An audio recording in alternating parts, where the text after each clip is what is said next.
నమస్తే SR7 TV news కి స్వాగతం. వార్తల్లో ముందుగా ముఖ్యాంశాలు. భారత్ గొప్పతనాన్ని ప్రపంచమంతా చూసింది. కుంభమేళా విజయంపై మోడీ.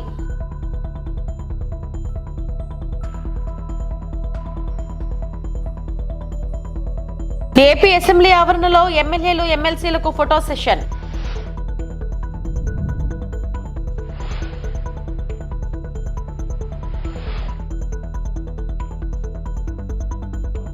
ఏపీలో విదేశీ యూనివర్సిటీల క్యాంపస్లకు ప్రయత్నాలు.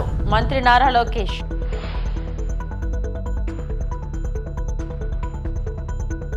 ప్రయాగ్రాజ్ లో 2025 మహాకుంభోత్సవం విజయవంతం కావడాన్ని ప్రశంసిస్తూ ప్రధానమంత్రి నరేంద్ర మోడీ మంగళవారం లోక్సభలో ప్రసంగించారు. ప్రయాగ్రాజ్ ప్రజలకు సహకరించినందుకు ప్రధాని మోడీ కృతజ్ఞతలు తెలిపారు. మరియు మతపరమైన పండుగను ప్రపంచవ్యాప్తంగా విజయవంతం చేసినందుకు పరిపాలనను ప్రశంసించారు. महाकुंभ की सफलता में अनेक लोगों का योगदान है। मैं सरकार के, समाज के सभी कर्मयोगियों का अभिनंदन करता हूं। मैं देश भर के श्रद्धालुओं को, यूपी की जनता, विशेष तौर पर प्रयागराज की जनता का धन्यवाद करता हूं। अध्यक्ष जी, हम सब जानते हैं गंगा जी को धरती पर लाने के लिए एक भगीरथ प्रयास लगा था। वैसा ही महाप्रयास इस महाकुंभ के भव्य आयोजन में भी हमने देखा है। मैंने लाल किले से सबका प्रयास के महत्व पर जोर दिया था। पूरे विश्व ने महाकुंभ के रूप में भारत के विराट स्वरूप के दर्शन किए। सबका प्रयास का यही साक्षात स्वरूप है। ये जनता जनार्दन के संकल्पों के लिए, जनता जनार्दन की श्रद्धा से प्रेरित महाकुंभ था।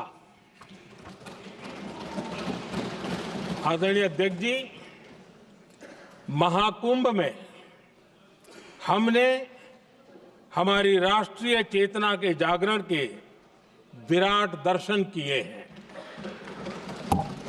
ये जो राष्ट्रीय चेतना है, ये जो राष्ट्र को नए संकल्पों की तरफ ले जाती है, ये नए संकल्पों की सिद्धि के लिए प्रेरित करती है। महाकुंभ ने उन शंकाओं आशंकाओं को भी उचित जवाब दिया है जो हमारे सामर्थ्य को लेकर कुछ लोगों के मन में रहती है। అసెంబ్లీ ఆవరణలో ఎమ్మెల్యే ఎమ్మెల్సీలకు ఫోటో సెషన్ నిర్వహించారు. ఎమ్మెల్యేల ఫోటో సెషన్ లో సభాపతి ఆయన పాత్రుడు, ముఖ్యమంత్రి చంద్రబాబు, ఉప ముఖ్యమంత్రి Pawan Kalyan, deputy speaker Raghuramakrishnamraju, assembly secretary Suryadevara Prasanna Kumar పాల్గొన్నారు. మొదటి వరుసలో CM, deputy CM, speaker, deputy speaker తో పాటు మంత్రులు కూర్చున్నారు. ఎమ్మెల్యేలు సీనియారిటీ ప్రకారం సభ్యులు 2, 3, 4 వరుసల్లో కూర్చున్నారు. ఎమ్మెల్సీల ఫోటో సెషన్ లో మండలి chairman, deputy chairman, CM, deputy CM, మంత్రులతో పాటు మండలిలో ప్రతిపక్ష నేత బొత్స సత్యనారాయణ కూడా ముందు వరుసలో కూర్చొని ఫోటో దిగారు.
ఏపీ ప్రైవేట్ విశ్వవిద్యాలయాల స్థాపన క్రమబద్ధీకరణ చట్ట సవరణ బిల్లుకు అసెంబ్లీ ఆమోదం తెలిపింది. మన రాష్ట్ర విద్యార్థులు ఇతర ప్రాంతాలకు వెళ్లకుండా ఏపీలోనే నాణ్యమైన విద్యను అందించేలా సంస్థలను తీసుకురావాలని ఎమ్మెల్యేలు కోరారు. దీనికి స్పందించిన మంత్రి లోకేష్ భారత్లో ఉన్న అత్యుత్తమ విశ్వవిద్యాలయాల క్యాంపస్లు ఏపీ వ్యాప్తంగా ఏర్పాటయ్యేలా చర్యలు చేపడతామన్నారు. బిట్స్ పిలానికి అమరావతిలో 70 ఎకరాలకు కేటాయించామని, టాటా లాంటి ప్రతిష్టాత్మక సంస్థలు కూడా వస్తాయన్నారు. డీప్ టెక్ వర్సిటీ ఏర్పాటు చేయాలన్నదే లక్ష్యమన్న మంత్రి విశాఖలో ఏఐ స్పోర్ట్స్ వర్సిటీలు స్థాపిస్తామన్నారు.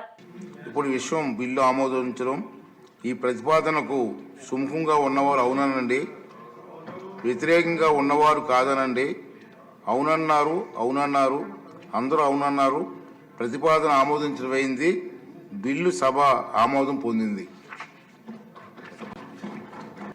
మానవ వనరుల అభివృద్ధి, ఐటీ, ఎలక్ట్రానిక్స్ మరియు కమ్యూనికేషన్ రియల్ టైం గవర్నెన్స్ శాఖ మంత్రి గారు ఆంధ్రప్రదేశ్ ప్రైవేట్ విశ్వవిద్యాలయాల స్థాపన మరియు క్రమబద్ధీకరణ సవరణ బిల్లు 2025ను పరిగణలోకి తీసుకునేందుకు అనుమతి కోరుతారు.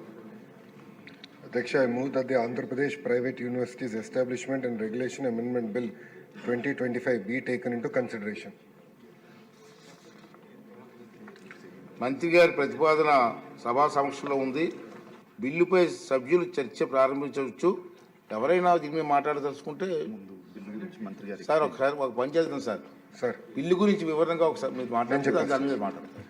అధ్యక్ష, ఇది ఒక సింపుల్ అమెండ్మెంట్ అధ్యక్ష. మీరు చూస్తే తెలుగుదేశం పార్టీ కూటమి ప్రభుత్వం ఎప్పుడు విద్యకి పెద్ద ప్రాధాన్యత ఇస్తాం జరుగుతుంది అధ్యక్ష. ప్రధానంగా ఉన్నత విద్యకి ఎక్కువ ప్రాధాన్యత ఇవ్వడం జరిగింది.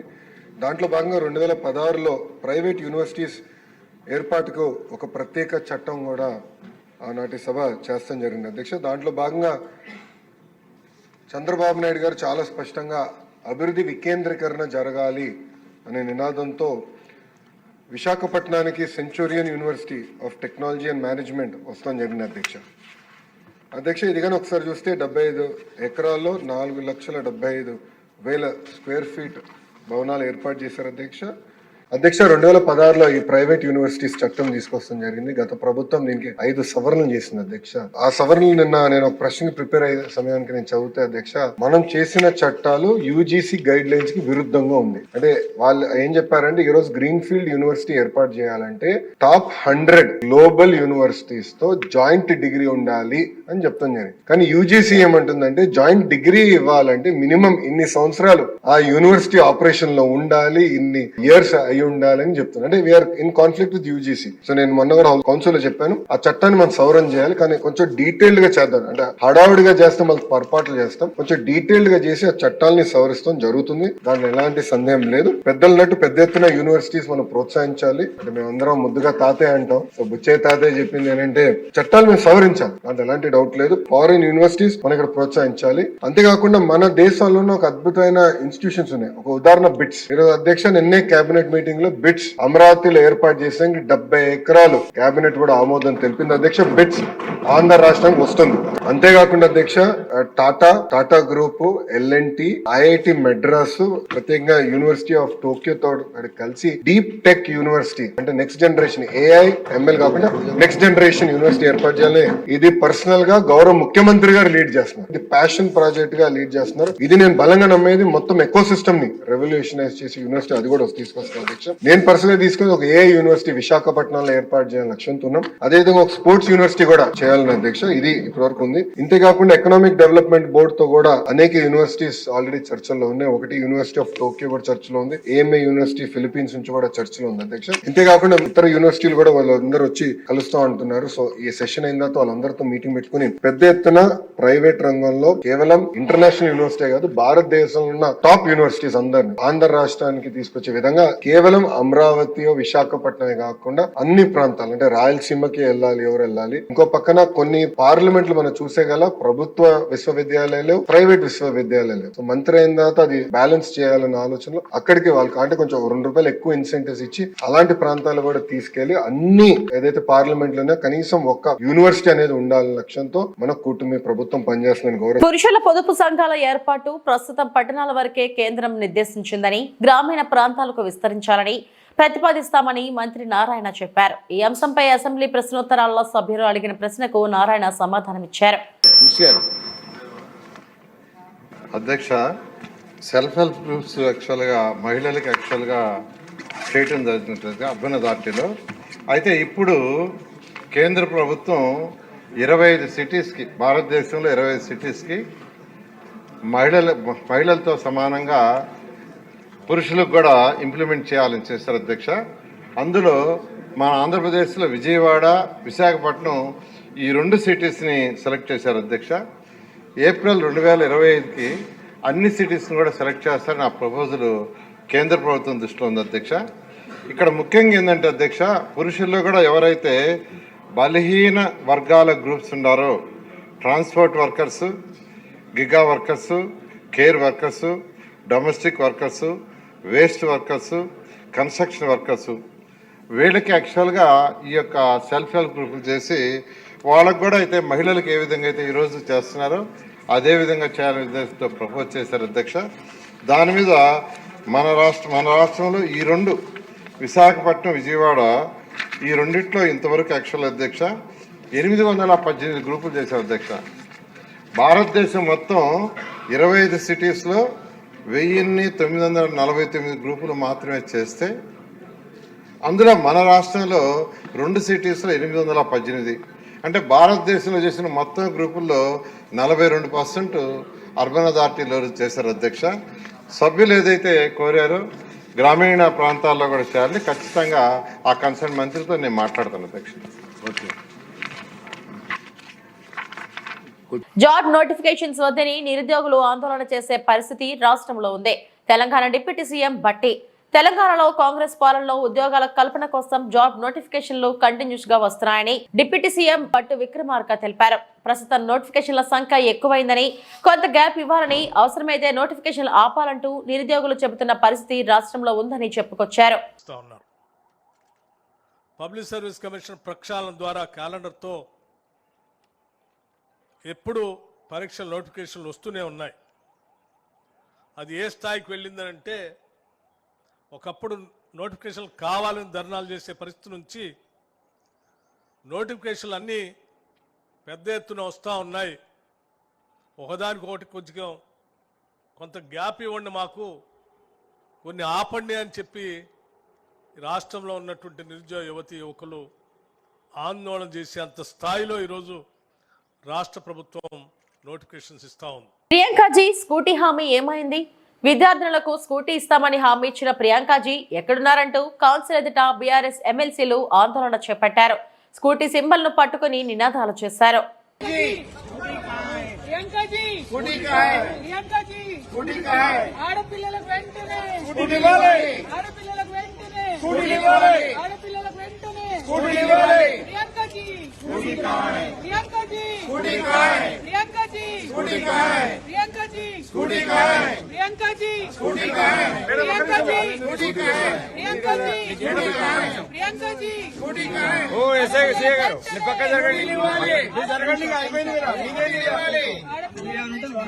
ఆడపిల్లలకు వెంటనే ఆడపిల్లలకు వెంటనే ఆడపిల్లలకు వెంటనే ప్రియాంకాజీ ప్రియాంకాజీ ప్రియాంకాజీ ప్రియాంకాజీ ఆడపిల్లలకు వెంటనే ఆడపిల్లలకు వెంటనే ఆడపిల్లలకు వెంటనే ఆడపిల్లలకు వెంటనే ప్రియాంకాజీ ప్రియాంకాజీ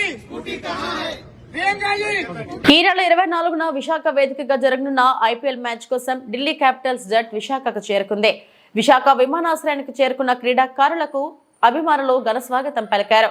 ఎయిర్పోర్ట్ నుంచి పటిష్ట భద్రత నడుమ బస్సుల్లో ఆటగాళ్లు బయలుదేరి నగరంలోని హోటళ్లకు వెళ్లారు.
ఈ నెల 14న విడుదలైన court cinema super hit talk తో దూసుకుపోతుంది.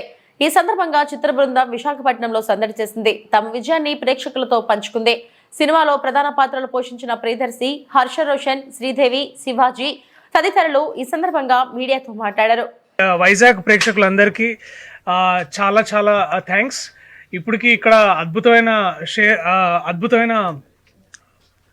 రెస్పాన్స్ ఉంది. కలెక్షన్స్ ఎందుకులే కానీ ఇప్పుడు కలెక్షన్స్ అఫ్ కోర్స్ కలెక్షన్స్ కూడా చాలా బాగున్నాయి, కానీ అద్భుతమైన రెస్పాన్స్ వచ్చింది మా అందరికీ. అండ్ దానికోసం ఇక్కడున్న ప్రేక్షకులందరికీ ప్రత్యేకంగా కృతజ్ఞతలు. చాలామంది మమ్మల్ని అభినందిస్తున్నారు. ఎందుకంటే పైగా ఈ డైరెక్టర్ ఇక్కడ దర్శకుడు కూడా మన సీతంపేట కుర్రాడు కాబట్టి మాకు చాలా పెడతా అని స్నాక్స్ తీసుకొచ్చాడు.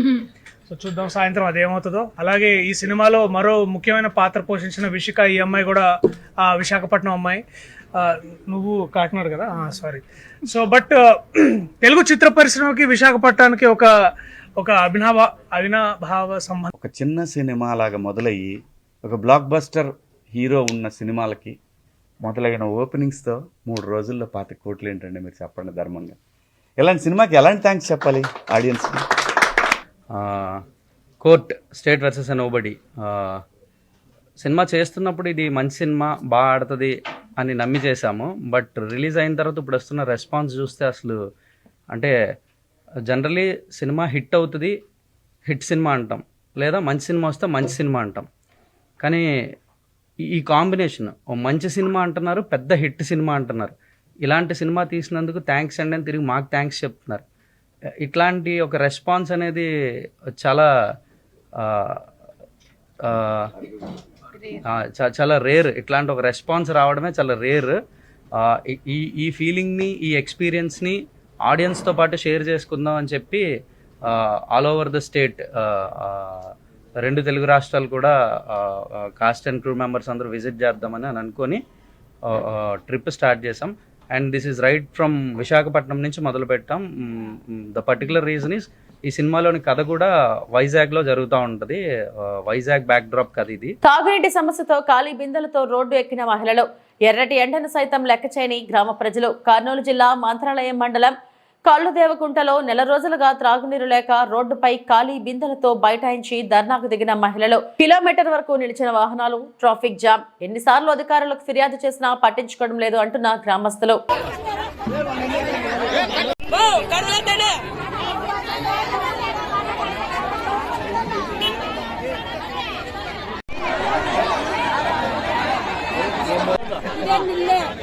మొబైల్ ఉన్నారు, బండ్లు వేసుకొని తెచ్చుకుంటారు. ఆడవాళ్ళు ఎక్కడ పోవాలా చెప్పండి.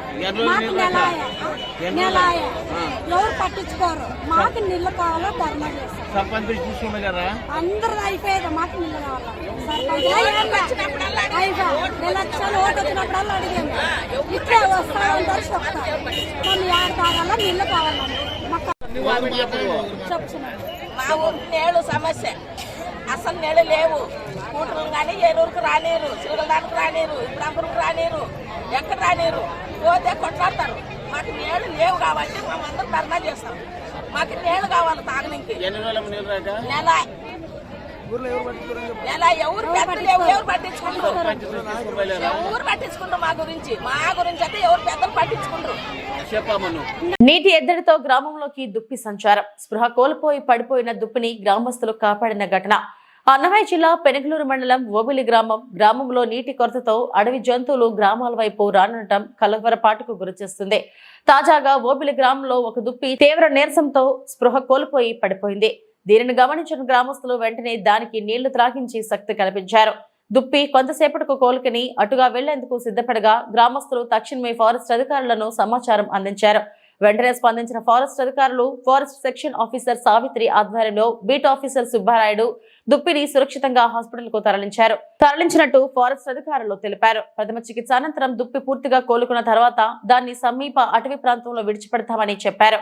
గ్రామ ప్రజలు అప్రమత్తత వల్ల ఓ నిరూపమాయమైన ప్రాణి ప్రాణాపాయ స్థితిలో నుంచి బయటపడిందని అధికారులు ప్రశంసించారు.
ఇవి ఇప్పటివరకు నా బులెటిన్ అప్డేట్స్. నమస్తే.